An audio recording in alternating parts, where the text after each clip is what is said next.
27 million years ago, the Turkey Creek volcano erupted where I'm standing right now, upending the earth and completely covering this area. For the next 27 million years, Mother Nature used her paintbrush of water, ice, and wind to remove the softer material and to carve a completely otherworldly landscape. As you walk through this area, it's amazing because there's all these hoodoos and rock spires that seem impossible, balanced rocks that there is no way these things could possibly withstand a slight breeze, and yet they've stood for millions of years. Unsurprisingly, the Chiricahua Apache, including Cochise and Geronimo, used this landscape as a stronghold, a place to come and hide out after raids or whenever the U.S. Army was pursuing them. And as you look around, you can totally see why this area functions as a stronghold similar to the Cochise stronghold, which isn't that far away from here.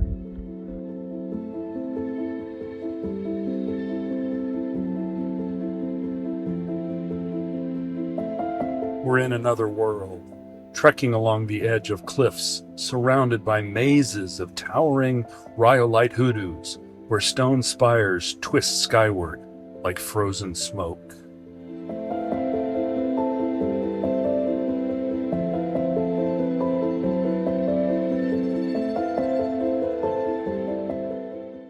There's an eerie stillness, broken only by your breath, the crunch of gravel underfoot, and the occasional call of a canyon wren echoing through the rocks, sharp and haunting.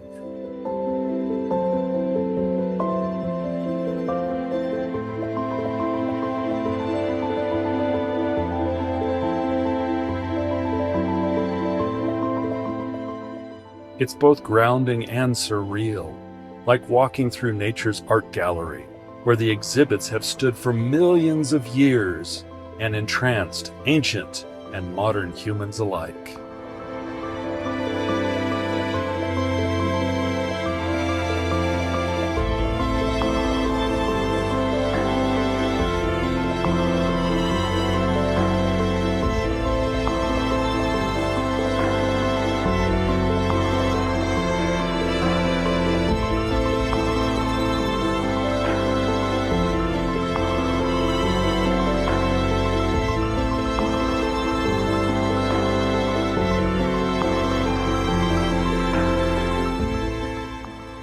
The path winds through narrow passages and opens to breathtaking vistas, each turn revealing a new stone cathedral carved by the artistic hand of Mother Nature as she sculpted another masterpiece.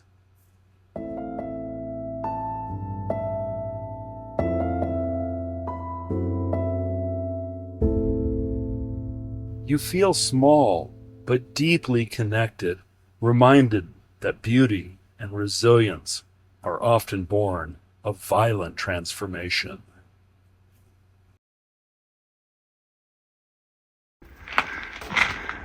Every step here is a quiet invitation to reflect, wander, and be at peace while experiencing a powerful connection to the entirety of the cosmos. This trail that I've been hiking today was built between 1936 and 1937 by the Civilian Conservation Corps, one of the alphabet agencies created by FDR. And it is an absolute masterpiece of trail design. Without this trail, this area would be inaccessible to so many people. And probably as importantly, there's a lot of people like me who would probably go into this area anyway. And while, of course, I'm not going to get hurt, we do know that even extremely experienced hikers, climbers, and outdoors people do get injured and do get hurt in the outdoors. And this trail has probably saved a fortune in search and rescue. And I think it's one of these things that we need more of, so that more people can come and really experience and understand how beautiful areas like this are and how important it is that we protect them and enjoy them.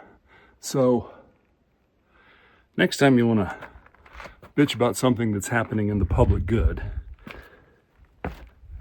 make sure you think it all the way through. Is it really you're complaining about something that's being done in the public good that you don't like?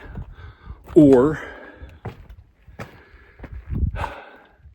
is it something that's probably worth being done, that at the end of the day really enhances our quality of life and makes us better humans because we can come and experience things like this? Whew. I am really loving this hike.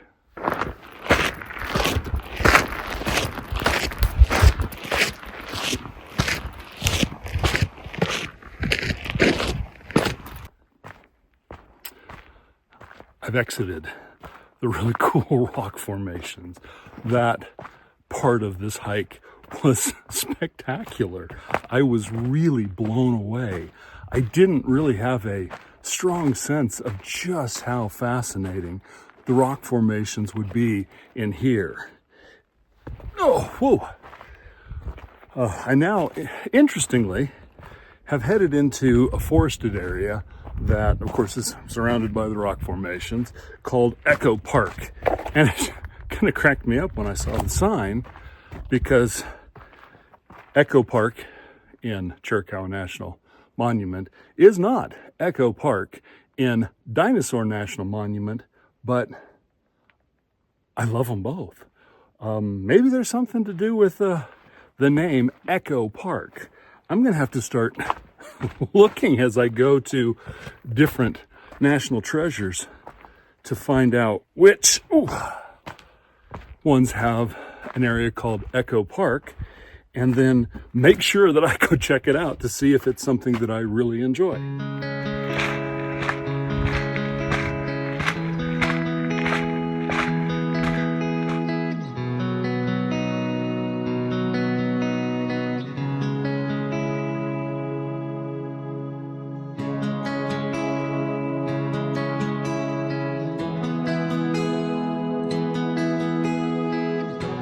So the loop that I'm on is 3 trails. I have now finished 2 of them.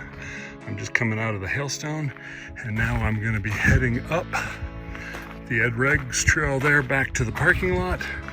Although Mushroom Rock Trail certainly sounds appealing, but I'm going to head this way.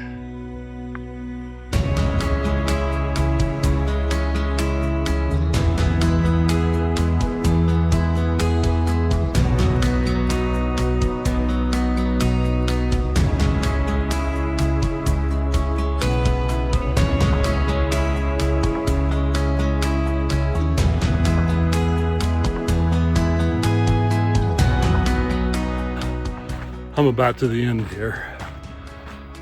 This has been a really, really cool hike. I just can't think of a better way to start the day than, well, a hike, of course, but to hike someplace that is a wonderland of rocks. Yeah, that's a good way to start a day. Oh. I've got a little bit of time left, so I'm going to go continue to explore Chiricahua National Monument, assuming I make it back to the Jeep, which is about a 1/10 of a mile away. I think I'll make it. After heading up to a higher vantage point to gaze out over where I had just been hiking, I headed to Masai Point and walked up to the exhibition building, which housed a pretty cool relief map of the monument and windows in every direction with placards explaining what you were looking at.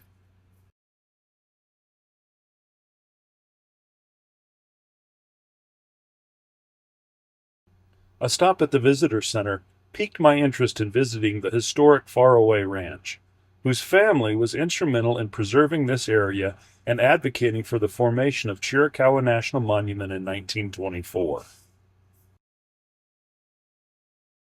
So after a short drive toward the entrance, I strapped on my backpack again and headed down the short trail to the ranch. Well, I'm not sure if it's because of budgets or it's not ready or it's not popular, but unfortunately you can't get into the Faraway house here. After a quick stop at the family's final resting spot, I was back on the road and headed to the famous Apache Pass. From the top of the pass, off in the distance, I could see the ruins of Fort Bowie, the next national treasure on my list. Landed at a new campsite, got the trailer set up, also set up the toilet facilities like I usually do, and boy, was I happy I wasn't sitting there a few minutes ago.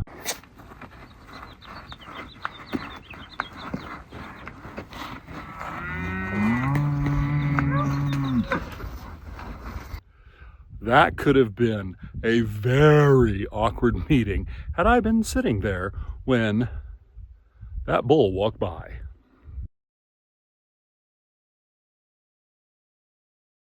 Turns out, I managed to pick a place that was on the daily path of a small herd of cows. This happens sometimes when you camp on BLM land, which can provide some cute moments. Along with a glimpse into livestock behavior. The bull with the big horns did return, but he wasn't interested in having much of a conversation. Hey, moo!